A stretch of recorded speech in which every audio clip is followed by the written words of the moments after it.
Dear Miss Love, magandang araw po sa inyong lahat. Ako nga po pala si Ashley, 19 years old na. Si Ate Becca ay 27 years old. Maganda rin at maputi na tulad ko na namana namin sa aming ina. Pero hindi ko alam kung kamalasan ba o kapalaran. Kasi isang araw, nag-umpisa akong ma-attract sa boyfriend niya, kay Kuya Mark. Si Kuya Mark ay 29 years old. Tahimik na lalaki pero charismatic, matalino at may kaya rin sa buhay. Manager siya sa isang kumpanya sa Quezon City. Noong una, wala naman akong pake. Para sa akin, boyfriend lamang siya ni ate. Walang mali siya. Pero nung tumira muna sila pansamantala sa bahay namin, habang may pinapaayos sila sa apartment nila, doon nagiba ang lahat. Live-in na kasi silang dalawa, pero wala pa raw silang balak magpakasal o magkaanak.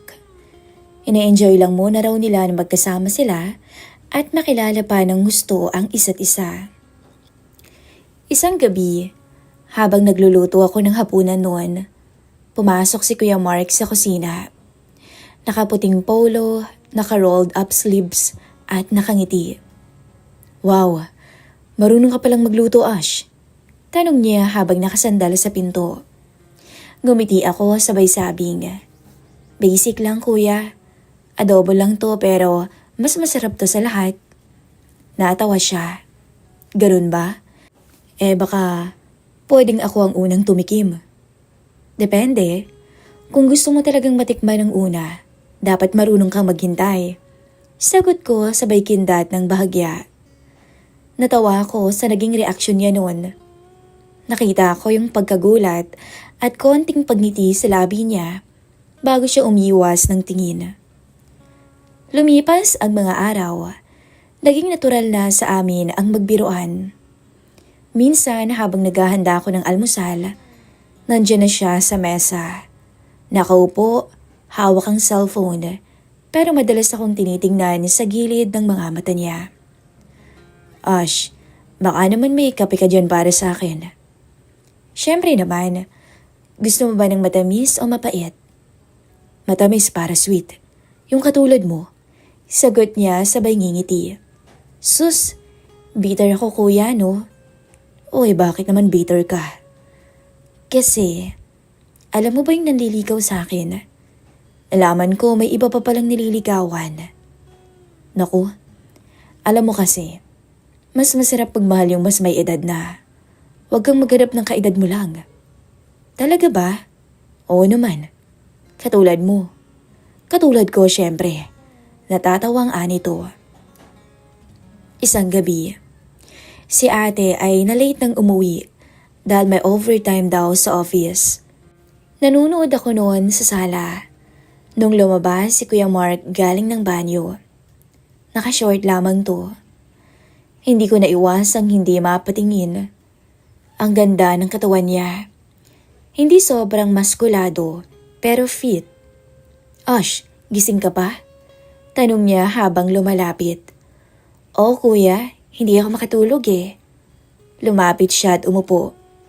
Parehas kaming nanood pero nandoon yung kaba dahil sobrang tahimik. Hindi kasi kami nag-uusap. Napapansin kong titingin lamang siya sa akin tapos iiwas na para bang may gusto siyang sabihin. Kinabukasan, maaga akong nagising. Nagluluto ako noon ng itlog at hotdog nang bumaba siya. Bagong ligo, amoy sabon, naka-t-shirt lamang at short. Ang bango? Sabi ko habang nagsasangag ako ng kanin. Natawa si Kuya Mark. Ako ba o yung pagkain yung tinutukoy mo? Ngumiti naman ako. Siyempre yung pagkain no, ikaw talaga. Akala ko ako eh. Sagot niya, sabay tingin sa akin mula ulo hanggang paa. Medyo naaasiwa ako dahil nakasuot lamang ako noon ng sando at short na maiksi. Litaw ang makikinis kong mga hita. Napakagat ako ng labi noon. pero sinubukan kong gawing biro. Hay nako, kumain ka na lang kasi. Baka gutom lang yan. Sabi ko. Pwede bang ikaw na lang? Bulong niya. Natigilan ako. Nakangiti siya pero halata ang kaba. Ano bang sinasabi mo? Tanong ko. Wala. Sabi niya at umiwas ng tingin. Nagbibiro lang. Pero pareho naming alam, hindi iyon biro, Miss Love. Habang lumilipas ang mga araw, lalo lang tumitindi yung tensyon. Kapag si Ate Becca ay nasa trabaho, kami ni Kuya Mark ang madalas magkasabay kumain, magkwentuhan o manood ng TV. May mga tinginan, mga ngiting alam naming bawal, pero hindi rin namin kayang tigilan. Isang gabi, habang nag-aabot ako sa kanya ng baso, nagdikitan kami naming dalawa. Pareho kaming natigilan at ramdam ko yung init ng kamay niya. Sorry, mahina akong sabi. Ayos lang. Napalunok ako. Nagkatinginan kaming dalawa. Matagal na para bang may magnet. Tahimik lamang ako at ramdam ko ang bigat sa dibdib. Pero may kakaibang saya. Yung saya na alam mong may kasamang guilt. Lumapit siya ng dahan-dahan. Ramdam ko ang tibok ng puso ko. Lalo na nung huminto siya sa tapat ko. Ash. Kuya Mark, sabi ko nang mahina. Hindi ko alam kung ayaw ko ba o gusto ko lang sabihin yun para makumbinsin sarili ko. Dahan-dahan niyang hinawakan ang pisngi ko. Hindi ko dapat ginagawa to. Bulong niya. Pero ginagawa mo pa rin. Sagot ko. Nagkatitigan kaming dalawa. Sobrang lapit namin sa isa't isa. At bago pa man may mangyari, Miss Love, bumukas ang pintuan. Oh, nandito pala kayo. Sabi ni Ate Becca, kakauwi lang. Agad akong umatras, nagkunwaring inaayos ang mesa.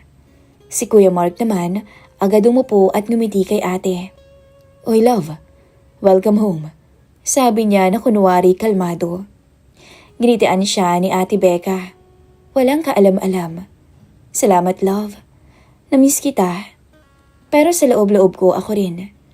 Namiss ko si Kuya Mark. Kahit hindi ko dapat maramdaman yun. 2 linggo na ang lumipas mula noon. Si ate ay sobrang busy. Palaging overtime sa trabaho. Kaya madalas talaga, kami lang ni Kuya Mark ang nasa bahay. Minsan, nagbibigay ako o nag-aabot pa ako ng lunch para sa kanya, na para bang ako yung girlfriend niya. Salamat Ash. Sabi niya habang kinukuha minsan yung hinanda kong tanghalian para sa kanya. Wala yun kuya. Sayang naman kung kakain ka na naman ng fast food. Sabi ko sabay ngiti. Tinitigan niya ako sandali bago ngumiti rin. Hindi mo alam Ash kung gaano ko to na-appreciate. Talaga? Tanong ko sabay biro na baka naman hindi mo makalimutan yung luto ko ah. Hindi talaga. Dahil ang ate mo walang kahilig-hilig sa pagluluto. Nung nasa apartment kami, lagi nilang order yung pagkain namin. Hayaan mo, palagi kitang ipagluluto ng baon mo. Sabi ko sabay ngiti. Gabi ng Sabado, umalis si ate kasama ang mga kaibigan niya. Overnight daw. Naiwan kaming dalawa sa bahay. At habang nanonood kami ng movie sa sala, pareho lamang kaming hindi nagsasalita. Ramdam ko yung tensyon na para pang bawat segundo ay hinihintay namin kung sino ang unang kikilos. Gusto mo ng juice? Tanong ko habang pumunta ako ng kusina. Sure, sagot niya. Samahan na kita. Sumunod siya sa akin. Habang nagbubukas ako ng ref, tumayo siya sa likod ko. Kuya, mahina akong sabi. Hindi siya sumagot. Sa halip, marahan niyang nilapat ang kamay niya sa balikat ko. Dahan-dahan. Bulong niya. Alam mong bawal to kuya. Magagalit si Becca. Pero gusto mo rin hindi ba? Putol niya. Hindi na ako sumagot noon. Sa halip, niyakap ko siya. Mahigpit. na para bang gusto ka papalapit. Sigurado ka? Tanong niya habang nakatitig sa akin. Tumango ako. Matagal ko na rin gusto kuya, pero natatakot naman ako. Sa kanya? Tanong niya. Hindi lang kay ate, kundi pati sa sarili ko. Kasi baka masanay naman ako sa'yo. Napangiti siya. Masama bang masanay sa taong nagpapasaya sa'yo? Masama, kung hindi naman ako dapat sa'yo sumaya. Hindi na siya sumagot noon. Imbis, muling naglapat ang labi naming dalawa. Mas marahan at mas totoo. Walang nagmamadali. Hinawakan niya ang kamay ko at nilagay sa dibdib niya. Iramdam ko ang bilis ng tibok ng puso niya. Para sa'yo ang tibok na yan. Yun ang sinabi niya. Nang mga sandaling yun, wala na akong tinig na narinig, kundi ang tanging tibok na lamang ng puso naming dalawa. Hindi ko alam kung ilang oras ang lumipas. Basta tandang-tanda ko yung sinabi niya. Bakit hindi mo sinabi sa akin na ako yung una mo? Hindi ka naman kasi nagtatanong eh. Kitang-kita ko noon yung ngiti sa labi ni Kuya Mark. At yung sinabi niyang, huwag kang mag-alala, akong bahala sa'yo. Sinulit namin ang mga oras nang wala si Ate Becca. At hinding-hindi ko malilimutan ang gabing yun. Pagkatapos noon, pareho kaming natahimik. Nakahiga kami sa tabi ng isa't isa. Ako, tahimik na nakapikit. Pilit nilulunok ang guilt na unti-unting lumalamon sa akin. Kuya Mark, bulong ko. Anong gagawin natin? Huminga siya ng malalim. Hindi ko pa alam, Ashley. Pero ang sigurado lang ako, hindi ko na kayang itago na importante ka sa akin. Napatigil ako. Huwag mo namang sabihin yan. May girlfriend ka at ate ko pa. Alam ko, sabi niya ng mahina, pero hindi ko rin kayang magsinungaling sa sarili ko. Iingatan kita. Lumingon siya sa akin at hinaplos ang pisngi ko. Hindi ka pwedeng mag-boyfriend. Ako lang ang lalaki sa buhay mo. Kinabukasan, nagising ako ng maaga. Si Kuya Mark tulog pa. Bumangon ako at nagbihis. Habang tinitingnan ko siya, may halong saya at takot sa dibdib ko. Ano ba tong ginawa ko? Habang nagluluto ako ng almusal, bumaba na siya. Nakangiti, pero halata ang awkwardness. Good morning, sabi niya. Good morning, sagot ko naman. Tahimik kaming kumain na dalawa. Walang usapan. Pero ramdam ko pa rin yung kagabi. Pagkatapos niyang kumain, tumingin siya sa akin. Ashley, please, putol ko agad. Huwag muna, hindi ko pa kaya ngayon eh. Tumango siya, pero bago siya umalis, hinawakan niya ang kamay ko. Kahit anong mangyari, gusto kong malaman mong hindi ko to pinagsisisihan. At umalis na siya. Naiwan akong tulala sa mesa. Gabi nang bumalik si Ate Becca. Pagod pero halatang masaya. Pagpasok niya, agad siyang humalik kay Kuya Mark at yumakap. Namiss kita, love. Ngumiti lamang si Kuya. Namiss din kita, love. Ako naman, pilit kong pinipigilan yung sarili ko na huwag tumingin sa kanila. Pero nang magtagpo ang mga mata namin ni Mark, alam naming pareho, may lihim kaming dalawa. Ash, thank you ah. Alam ko inalagaan mo si Mark habang wala ako. Sabi ni ate. Ngumiti ako. Oo naman ate, syempre. Mula nung unang gabi na pumunta sa silid ko si Mark, hindi na yon natigil. Hindi kami nahuhuli. Hindi rin nagbabago ang pakikitungo niya kay Becca. Sa umaga parang wala lang, pero sa gabi, yun ang oras naming dalawa. Tuwing patay na ang ilaw sa kabilang silid at mahimbing nang natutulog si Becca, maririnig ko ang pamilyar na katok sa pintuan ko. Kuya, bulong ko habang dahan-dahang binubuksan ang pinto. Gising ka pa? Sagot niya. Sabay ngingiti. Gising na gising pa. Tugon ko, sabay yaya sa kanya. Sanay kaming dalawa. Parang routine na. Hindi na kailangan magplano. Alam naming pareho kung kailan ligtas, kung kailan tahimik ang buong bahay. Minsan, mag-uusap lang kaming dalawa. Magkatabi sa kama habang nagkukwentuhan ng mga simpleng bagay. Kung anong balak sa buhay, kung saan gustong pumunta, kung anong ulam niyang gusto kinabukasan. Pero sa bawat gabing dumaraan, mas nagiging totoo yung damdamin. Hindi na ito basta kasabikan. Para bang unti-unti na kaming nabubuhay sa mundo naming dalawa. Alam mo, Ash, bulong niya habang nakahiga kami. Kung hindi lang ako boyfriend ng ate mo, niligawan na talaga kita. Napatingin ako sa kanya. Kung sana tayong unang nagkakilala, di wala sanang problema. Pero ang mahirap naman, tayo nga ang unang nagkakilala, tapos si ate naman ang magiging kalaguyo mo. Natawa siya sa sinabi ko. Ikaw talaga, napakalawak ng imagination mo. Kinabukasan, sabay kaming nag-almusal. Si ate masigla, nakangiti habang inaabot yung tinapay kay Mark.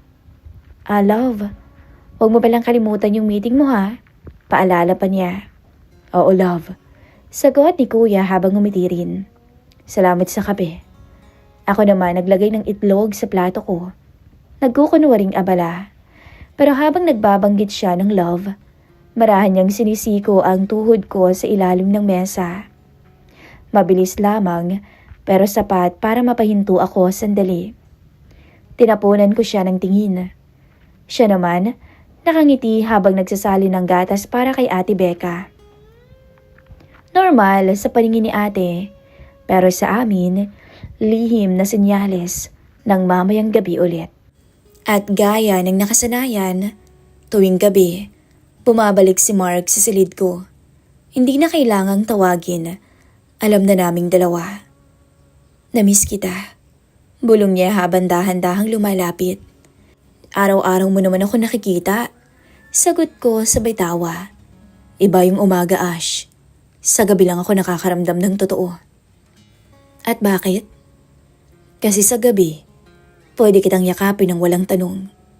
Gumiti ako ng marahan. Huwag kang maingay. Baka mamaya marinig pa tayo ni Ate Becca. Mahimbing nang natutulog yun. Sagot niya. Ikaw, hindi pa rin ba matutulog? Hindi pa, kasi alam kong darating ka. At ganun nga, gabi-gabi, paulit-ulit, Miss Love. Hindi ko alam kung ilang linggo na ang lumipas.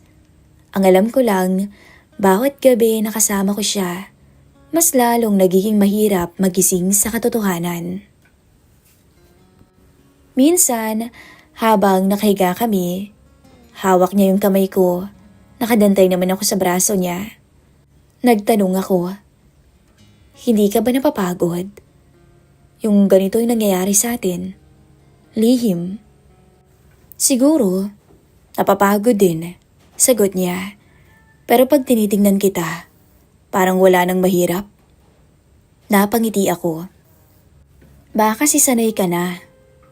Tama, sanay na akong magtago. Itago to. Pero hindi ako sanay kung mawawala ka. Yun ang mga salitang tumatak sa akin, Miss Love. Hindi ko alam kung dapat akong matuwa o matakot. Kasi habang sinasabi niya yun, alam ko, mas lalo akong nahuhulog sa kanya. Sa kabila ng lahat, walang hinala si ate. Normal pa rin ang lahat.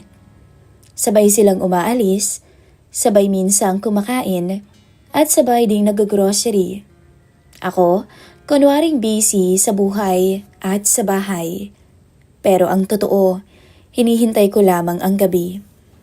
Minsan nga, tinutokso pa ako ni ate. Alam mo, Ashley, mabait talaga si Mark. Kung may kapatid lang siyang lalaki, ipapakilala ko sa'yo. Biro niya habang nag-aayos ng mga grocery bag. Napangiti ako. Oo nga ate kung meron lang sana. Tumingin si Mark sa akin. Mabilis pero may kahulugan. Natawa ko ng marahan, habang si ate ay walang kamalay-malay. Habang tumatagal, hindi na namin kailangang mag-usap para magkaintindihan. Isang sulyap lang, isang ngiti, o isang katok sa pintuan, sapat na. Hindi na rin namin pinag-uusapan kung hanggang kailan. Basta ang mahalaga, nangyayari pa rin. Kinagabihan, muli kaming nagtagpo sa aking silid. Muling sinulit ang gabi habang himbing na natutulog si Ate Becca. Pinunan namin ang init ng aming mga katawan. 12:00 na noon, nang bumalik si Kuya Mark sa kwarto nilang dalawa. At kinabukasan nga, sabay-sabay kaming nag-aalmusal. Nagbiro pa nga si ate. "Ang tahimik mo ngayon, Ash," sabi niya. "Napagod lang ate, napuyat kasi ako kagabi." Sagot ko, sabay tingin kay Mark. Pareho kaming nakangiting dalawa. Hindi naman naghihinala si ate, pero sa ilalim ng lahat ng yon, may sikreto kaming paulit-ulit na binabalikan gabi-gabi. At sa gabing yon, bumalik na naman ang pamilyar na katok. Ngumiti ako habang binubuksan ang pinto. Kala ko di ka na darating eh. Ngumiti siya. Hindi ko palalampasin ang gabi. Pumasok siya at sinara ang pinto. At sa dilim ng silid, muling bumalik ang katahimikan na pamilyar sa aming dalawa. Gabi-gabi, pareho naming niloloko ang mundo. Nagpapanggap sa umaga, nagmamahalan sa dilim. Pero isang araw, biglang nagbago ang lahat. May narinig akong malakas na sigaw mula sa kwarto nila Ate Becca. Malakas, galit na galit at punong-puno ng sakit ang boses ni ate. "Anong klase kang lalaki, Mark?" Yun ang unang sigaw na narinig ko. Napabalikwas ako ng bangon noon. Nanginginig ang kamay at sobrang kabado. Narinig kong bumukas ng malakas ang pinto ng kwarto nila. "Becca, sandali lang." Boses ni Kuya Mark, nagmamadali at halatang nagugulat. "Sandali. Mark, ilang babae pa ba?" Sigaw ulit ni ate na umiiyak na. Parang nabingi ako. Parang huminto yung puso ko dahil sa kaba. Ito na ba yun? Alam na ba ni ate yung tungkol sa amin? Dahan-dahan akong lumapit sa pinto ng kwarto ko. Pinilit kong makinig kahit nanginginig ang tuhod ko. "Becca, hindi mo naiintindihan," sabi ni Kuya Mark. Halos pabulong pero ramdam ko ang kaba niya. "Hindi ko naiintindihan?" Anong gusto mong maintindihan ko, ha?" Sigaw ni ate. "Nabukod sa akin. May iba ka pang babae, ha?" Doon ako napatigil.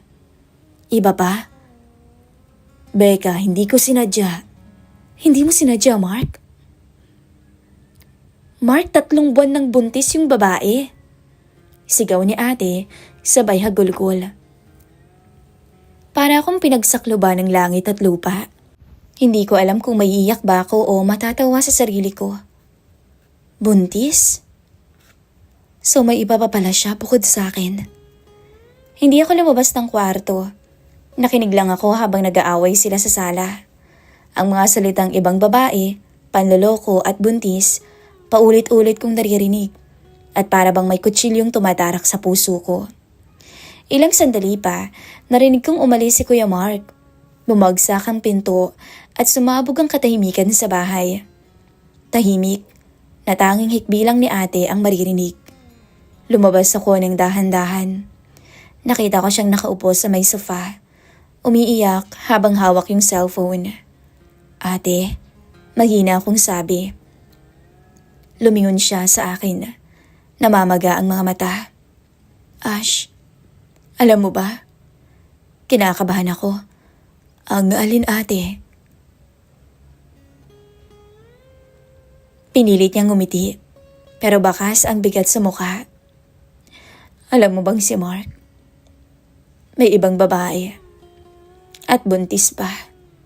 Nung marinig ko yun, parang nawalan ako ng boses. "Buntis?" Mahina akong tanong. Tumango siya. "Oo, 3 buwan na raw." Sinabi mismo ng babae sa akin. Natahimik ako. Ayokong magsalita. Ang tanging nararamdaman ko, sakit, hiya at gulo. Hindi ako makapaniwala. Dahil marami pala kaming babae na pinagsasabay-sabay ni Kuya Mark. Akala ko seryoso sa akin. Tanong ko sa sarili ko. Tapos biglang nagsalita si ate. Kaparehas ng tanong ko sa sarili ko. Akala ko seryoso sa akin. Sabi din niya habang pinupunasan ng luha. Akala ko loyal siya, Ash. Akala ko siya na talaga. Tahimik akong lumapit at umupo sa tabi niya. Hinawakan ko yung balikat niya, pilit pinatatag ang sarili. Baka may paliwanag siya, ate. Umiling siya. Wala nang paliwanag na kaya kong pakinggan. Sinabi na nung babae niya lahat. Alam mo ba, na halos sabay lang kami. Sabay niyang niloloko. Napayuko ako. Kada salita ni ate, parang isa-isang binabasag ang konsensya ko. Kung alam lang niya, na pati ako ay naging babae ni Mark. Gusto kong sabihin sa kanya ang totoo. Gusto kong umamin na ako rin naging parte ng kasinungalingan niya. Pero nung makita ko kung gaano siya nasasaktan, hindi ko naman magawa. Hindi ko alam kung saan ako nagkulang, Ash. Sabi niya umiiyak. Ginawa ko naman lahat para sa kanya. Pero bakit ganoon? Yumakap ako sa kanya. Wala kang kasalanan, ate. Hindi mo siya deserve. May lalaking mas karapat dapat sa'yo. Pero sa loob-loob ko, gusto ko ring sigawan yung sarili ko. Ako rin may kasalanan. Ako rin ang isa sa dahilan kung bakit siya nasasaktan ngayon. Habang nakayakap ako kay ate, gusto kong sabihin na pares kaming nasasaktan ngayon. Dahil kahit ako, parang sinasaksak yung puso ko. Kinabukasan, nagdesisyon si ate. Makikipaghiwalay na ako kay Mark. Sabi niya, ayokong maging parte ng gulo niya. Tumango ako kahit masakit. Sigurado ka na, ate? Oo. Hindi ko kailangan ng lalaking maraming babae. Ng lalaking hindi marunong makontento. Pagkatapos niyang sabihin yun, tinapon niya sa mesa yung singsing na bigay ni Mark. Tumingin siya sa akin at ngumiti ng marahan. Siguro hanggang dito na lang talaga kami. Hindi ko alam kung ano ang dapat kong maramdaman, Miss Love. Ginahawa dahil hindi kami nabisto o lungkot dahil sa nangyari. Pagkalipas ng ilang araw, nalaman naming umuwi ng probinsya si Mark. May balita raw na sinamahan niya yung babaeng nabuntis niya. Si ate, unti-unting nakabangon. Naging mas tahimik pero matatag. Ako naman, araw-araw tinutulungan ko siyang kalimutan si Mark. Habang ako mismo, pilit kong nililimot yung mga gabi naming dalawa. Yung mga gabing akala ko, totoo at seryoso din siya. Yung mga gabing sinasabi niyang mahal niya ako. Yun pala, lahat kasinungalingan. Marami pala kami. Isang gabi, habang magkasama kami ni ate sa terrace, nagsalita siya. Alam mo, Ash, minsan iniisip ko, baka blessing din tong nangyari. Kasi kung hindi ko pa nalaman, baka pag kinasal na kami, tsaka ko palang malaman na ganun pala siyang lalaki. Na marami pala kami. Ngumiti ako. Siguro nga, ate. Blessings yun. Basta ikaw, ha? Sabi niya. Pag nagmahal ka balang araw, siguraduhin mong hindi katulad niya. Huwag mong ibibigay yung sarili mo basta-basta sa isang lalaking hindi mo palubusang kilala. Tumingin ako sa kanya. Hindi na ako mai-in-love, ate. Dahil natatakot na ako. Ngumiti siya at hinawakan ang kamay ko. Hindi lahat ng lalaki katulad ni Mark. Pero tandaan mo, pag may nagmahal sa'yo, kilalanin mo muna bago mo ibigay ang sarili mo. Tumango ako. Pilit na ngumiti. Kahit sa loob-loob ko gusto kong umiyak. Kasi ako mismo, naging biktima rin ni Kuya Mark. At ang mas masakit, siya ang nakakuha sa akin. Pagkatapos ng ilang buwan, tuluyan nang nakalimot si ate. Muling bumalik sa trabaho at naging masaya ulit. Ako naman, natutunang patawarin ang sarili ko kahit na hindi ko pa rin masabi sa kanya ang totoo. At si Mark, hindi na namin siya muling nakita. Pero minsan, sa mga tahimik na gabi, naalala ko pa rin ang pamilyar na katok niya. At sa tuwing maririnig ko yon sa alaala ko, napapangiti ako ng mapait.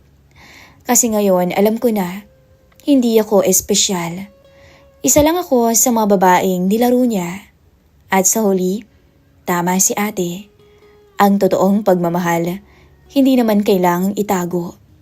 Dahil kung talagang mahal ka niya, pipiliin at pipiliin ka niya, ipaglalaban sa mundo. Hanggang dito na lang po ang masalimuot kong kwento ng pag-ibig. Maraming salamat Miss Love sa pag-share ng aking story. Muli, ako po si Ashley.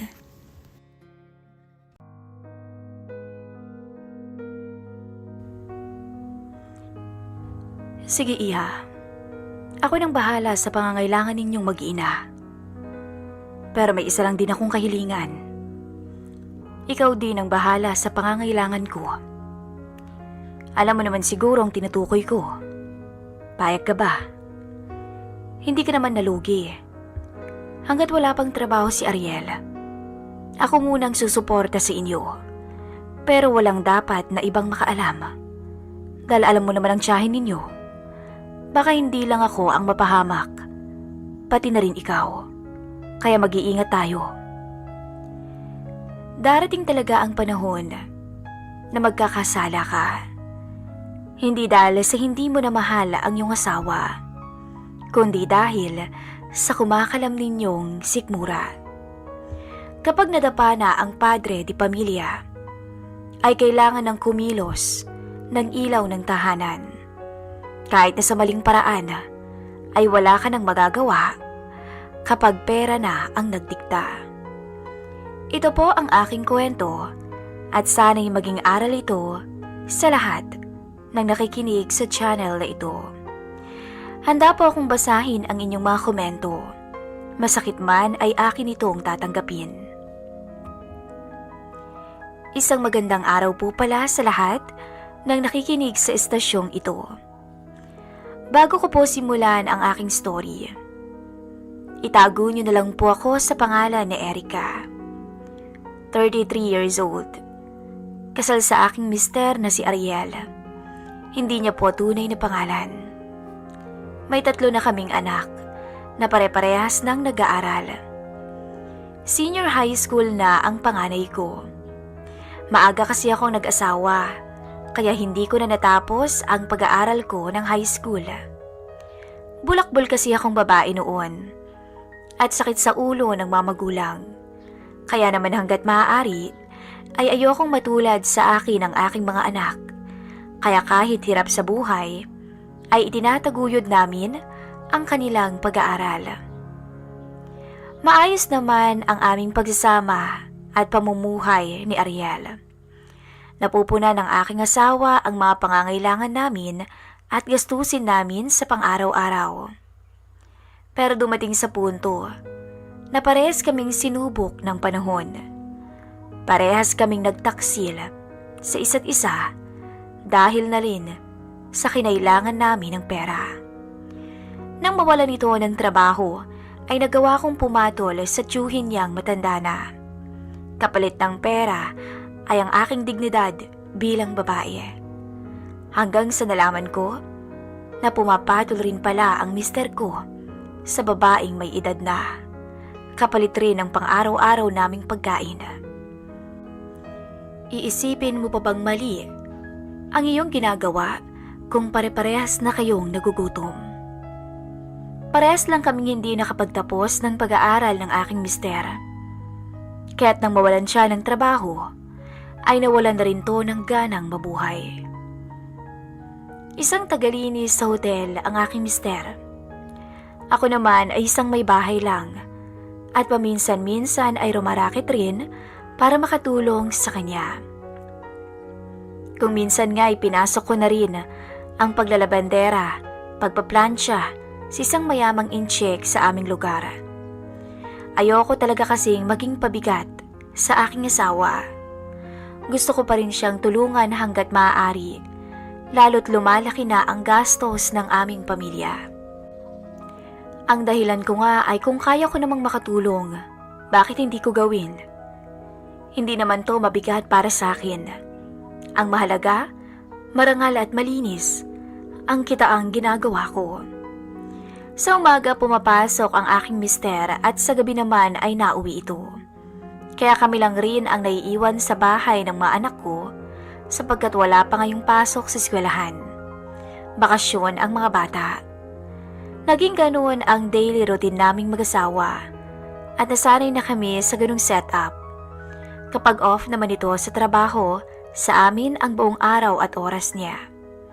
Paminsan-minsan naman ay naipapasyal rin namin sa mall ang aming mga anak at napapakain sa mga fast food na kaya lang rin ng mga bulsa namin. Hindi na kami naghahangad pa ng magagarang kagamitan.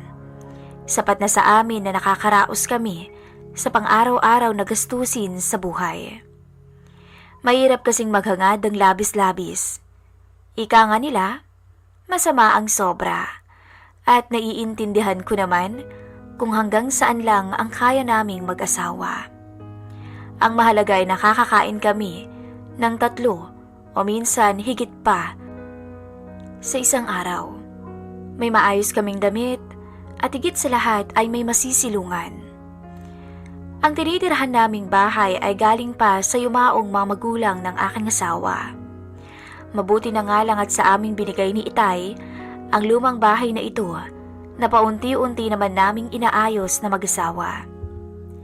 Lumipas ang mga taon, hindi ko inasahan na isang problema pala ang kakaharapin naming mag-asawa. At sa palagay ko nga'y mahihirapan kaming makabangon agad. Muntik nang makulong ang aking asawa dahil napagbintangan itong nagnakaw ng pera. Imbis na makulong ang aking mister, ay nakiusap na lang kami na aalis na lang siya. Masakit sa amin ang nangyari, lalo na't ni kahit isang singkong duling ay wala kaming nakuhang back pay. Sa tagal niyang nanilbihan doon, ay wala man lamang awa ang may-ari. Halos isumpa ko ang kumpanya nila, pero wala akong magagawa dahil nangyari na. Kahit na napagbintangan lang naman ang aking mister. At sana nga'y usugin o usigin ng konsensya ang totoong may kasalanan kung talagang may konsensya pa to.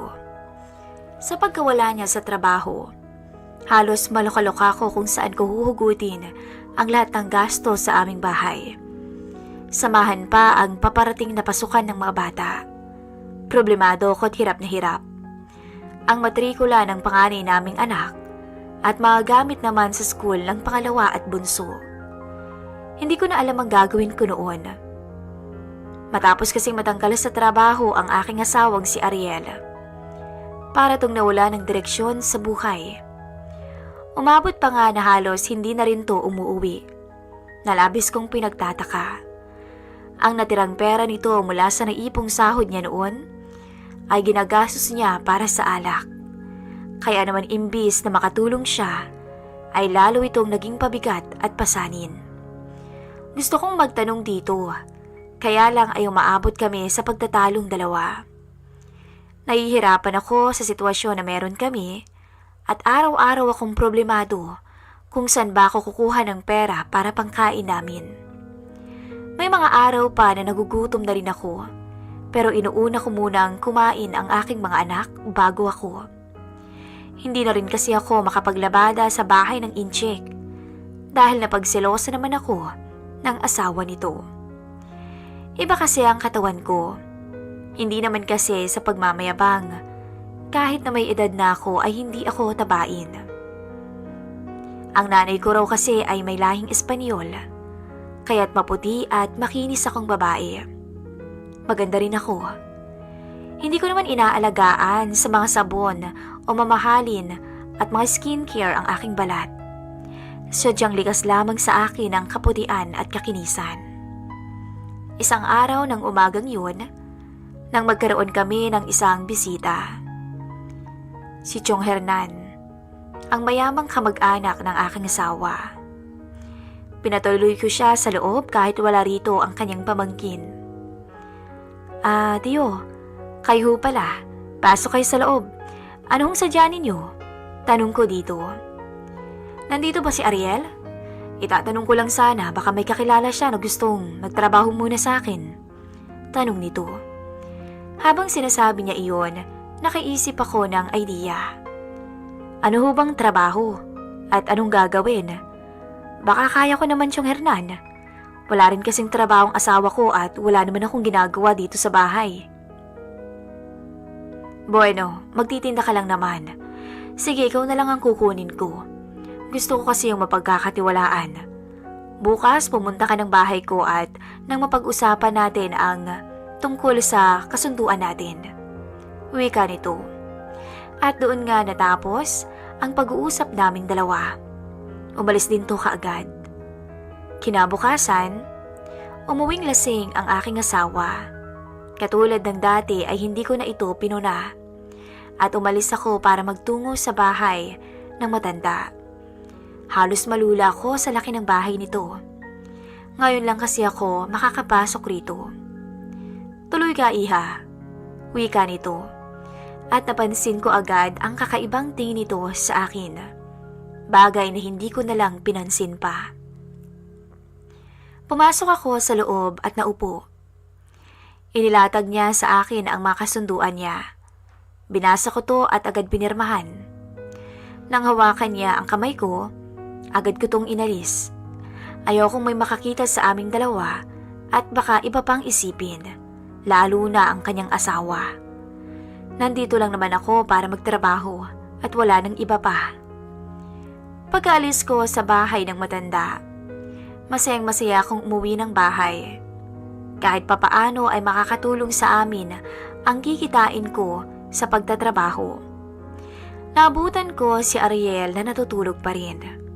Mabuti na lang at maaasahan ko ang mga anak ko. Kaya kumain na lang ako ng tanghalian. Kinagabihan, nagising ang asawa ko at nag-usap kami. Sinabi ko na magtatrabaho ko sa tindahan ng Tiyo Herman niya. Pero biglang nag-iba ang timpla ng mukha nito at tumaas ang boses. Hindi ko alam kung bakit siya nagalit. Basta, ayokong magtrabaho ka sa matandang yun. Hindi mo yun kilala. Wika niya na paggalit. At bakit naman? Kung sana nagtatrabaho ka, hindi ko na sana kailangan magtrabaho pa. Sagot ko rito. Anong sabi mo? Wika niya na muntikan na akong sampalin. Basta ayoko, Erika. Final na sagot nito sabay alis. Natatakot ako dahil sa dami ng away namin. Ngayon niya lamang kumuntikan ng pagbuhatan ng kamay. Hindi ko naiintindihan kung bakit siya nagagalit sa Tiyo Hernan niya. Dahil mukha naman tong mabait. Bukod sa masama nga lang talaga tong makatingin, ay wala naman na tong ibang ginawa sa akin. Kinaumagahan, maaga akong umalis ng bahay para magpunta sa palengke, sa tindahan ng matanda. Sinadya kong agahan para makita ng matanda na porsigido talaga ako sa aking trabaho. Ang aga mo naman yata, iha. Wika nito. Nagulat ako na naroon na rin pala ito. Ang buong akala ko ay wala ito ngayon. Marami kasing business owner na tanghali o minsan pa nga ay hindi nagpupunta sa tindahan nila. Gusto ko lang hong maagang makapagsimula, Chong. Sagot ko. Sige na, pumasok ka na dun sa loob at magsimula ka na. Ani nito. Agad kong sinunod ang utos nito. Pumasok ako sa loob at inayos na ang mga kakailanganin ko. Magaan lang naman ang trabaho. Nagsimula na ang umaga ko bilang tindera. Ang iba ay mababait, ang ilan ay masungit. Pero likas kasi sa akin ang pagiging masayahin, kaya hindi ko na lamang to pinapansin. Unang araw ko ay naging maganda ang benta, kaya natuwa ang matanda sa akin. Inabutan pa ako nito ng pera bago ako umuwi ng bahay. Sabi niya ay bonus ko raw to ngayong araw, dahil maraming kinita ang kanyang tindahan. Tinanggap ko naman at nagpasalamat ako dahil malaking tulong talaga ito sa aming mag-anak. Araw-araw naging ganoon ang daily routine ko. Hanggang sa nabuksan na naman ang topic na yun at pinag-awayan na naman namin ang aking asawa ang pagtitinda ko sa tindahan ng matandang tiyuhin niya. Bakit ka ba kasi nagagalit? Wika ako dito. Huwag mo akong sisisihin kapag binanya ka talaga ng matandang yun. Tahasang sagot ng aking asawa. Nagulat ako sa sinabi niya, pero ayoko namang maniwala sa kanya. Mabait naman sa akin ang matanda at wala naman akong nakikitang kakaiba sa ginagawa niya sa akin. Hanggang sa isang araw, gabi na yun, at ako ang naiwan sa tindahan. Hindi ko naman alam na nandun pang matanda. Nagulat pa nga ako at nagkagulatan kaming dalawa.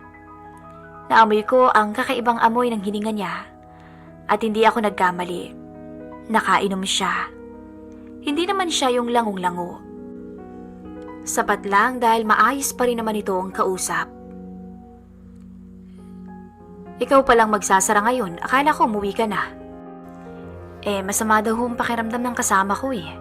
Kaya ako na lang muna yung magsasara nito. Kayo, bakit nandito pa kayo? Balik naman na tanong ko dito. Wala naman. Nakakaboring kasi mag-isa sa bahay. Kumusta palang pagsasama ninyong dalawa ng pamangkin ko? Tanong nito.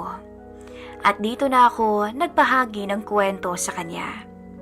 Natapos kami sa kwento ko na parang nawala ng direksyon sa buhay ang aking mister. Pero ipinagtaka ko ang sinabi ng matanda sa akin. Iha, kung nahihirapan ka na at kung papayag ka, ibibigay ko ang lahat ng pangangailangan niyong mag-iina. Pero may hiling din ako sa'yo. Ibibigay mo rin ang aking pangangailangan. Ngisi niya at gusto ko talagang kilabutan sa sinabi niyang yun. Pero maya-maya, bigla niya akong niyakap. Hinalikan niya ako. Natewan ko ba? Pero tumugon ako. Umabot kami sa loob ng store. At mula sa lapag na may latag na mga karton, ay may nangyari sa amin ng matanda. Para akong binuhusan ng malamig na tubig nang matapos ang aming ginawa. Hiyang-hiya ako sa sarili ko noon. Naging marupok ako kaagad. Inabutan niya ako ng pera at hindi ko talaga yun tinanggihan. Nakuha naman niya ang gusto niya. Naisip ko rin kasi na gamitin ko din siya. Tama naman siya eh. Pabor yun sa aming dalawa. Hindi naman pwedeng nakikinabang siya sa akin ng libre lang. Kinabukasan, nagpaganda talaga ako at halos maubos na nga ang pabango sa aking katawan. Napansin ito ng asawa ko pero deadman na lang ako. Hanggat hindi niya kasi inaayos ang buhay niya bilang padre de pamilya sa aming mag-iina, hindi kami magiging okay na dalawa. At alam niya yun. Ang daming paraan para kumita ng pera. Kaso mas gusto niyang mag-inom at maging pabigat sa amin. Ewan ko ba naman, hindi naman niya kailangang damdamin ang nangyari sa trabaho niya. Lagi kong sinasabi sa kanya na mag-move on na. Pero ang asawa ko, imbis na maghanap ng trabaho, ay alak ang ginawang trabaho. Naiintindihan ko kung na-stress siya, pero kung kumakalam na ang sikmura naming lahat, hindi na yata tamang unahin pa ang alak. Pagdating ko sa store, sinadya kong maging maaga. Wala pang matanda noon, kaya nag-ayos muna ako. Maya-maya lang rin, dumating na ito. Narinig ko kasi ang pagbusina ng kanyang Montero Sport na sasakyan. Hindi na ako nagulat nang yakapin niya ako patalikod. At mula sa ganoong posisyon ay may nangyari ulit sa amin. Ang masasabi ko lang, magaling ang matanda. Malakas pa rin siya sa edad niyang 55. Maganda ang naging mood ko buong maghapon. Lahat ng alalahanin ko sa mga anak ko ay napawi na. Iba talaga ang nagagawa ng pera sa buhay ng isang tao. Nang magsasara na ako ng tindahan, niyaya niya ako na kumain kami sa labas. Sumama ako at first time kong makasakay ng magarang sasakyan nito. Doon pa lang ay alam ko na ang mga kakaibang ngisi niya. Hinayaan ko na lang siya sa kanyang ginagawa. Umabot kami sa isang malamig na kwarto at muling may naganap sa aming dalawa. Ang masasabi ko lang talaga, napapasaya niya ako ng sobra-sobra, bukod pa sa perang binibigay niya. Naging daily routine ko na ang pagtatrabaho at ang pagbibigay aliw sa matanda. Pero nagulat na lang ako isang araw nang abutan niya ako ng isang gamot. Nang basahin ko ay pills. Gamitin ko raw araw-araw para hindi ako magbuntis. Ayaw niya raw kasing may skandalo ang pamilya niya. Bagay na naiintindihan ko.